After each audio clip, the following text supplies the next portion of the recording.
Tomb Raider teases new characters. Let's get to Mortal Kombat 2, the sequel to 2021's popular Mortal Kombat movie. It's being penned by Jeremy Slater, best known as the head writer and executive producer for Moon Knight on Disney+. Slater was not involved in the first movie, but as you would expect, he is a big Mortal Kombat fan. Here at comicbook.com, we recently got a chance to chat with Slater, who is confirming Johnny Cage in the sequel, tease some of the new characters. When asked how much freedom Slater has been given to add new characters, the writer reveals everyone has been flexible. However, adding new characters is a delicate balance given all of the returning characters from the first movie, which already had a pretty large cast to this end. Slater suggests fans shouldn't expect a cameo parade, and I tend to agree. Now, when it comes to doing a Mortal Kombat 2 sequel, you want to make sure that everybody is balancing the scale, because you don't want to just add in too much characters, because that right there could be a big problem for a lot of film companies like Warner Bros. Or New Line Cinema. And it's really important to know that if you add too much characters in the second movie, it's going to become a cameo parade without any type of development whatsoever, and you don't want to do that. So let's continue on. So this is what he had to say. They're really flexible because a lot of it is just who do we want to see, and a lot of it is who have the fans been really clamoring for, because I'm sure you know Mortal Kombat has an incredible, passionate, and incredibly vocal fan base on social media, says Slater. And there are people they really want to see in these movies and relationships. They really want to see, and the part of the problem is we've got a lot of returning characters from that first movie that you already have to balance.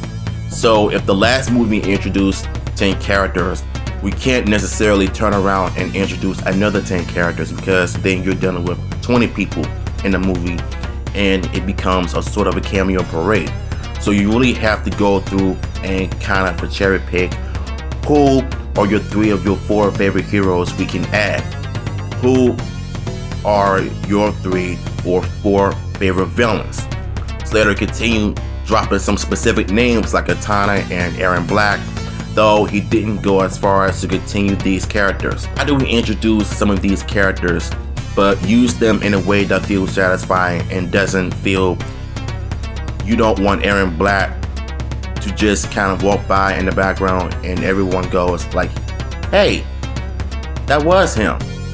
If you're using that character, or using Johnny Cage or Katana or Devourer or any of these characters from the games, you want to make sure that you have a story to tell, and we have to figure out a way to do it in under 2 hours, and we have to figure out a way that it all makes sense to people who have only seen the first movie and are unfamiliar with the lore in the games, and we have to get closer to that lore as we can, because the fans, that's what they want to see. And I tend to agree with that as well.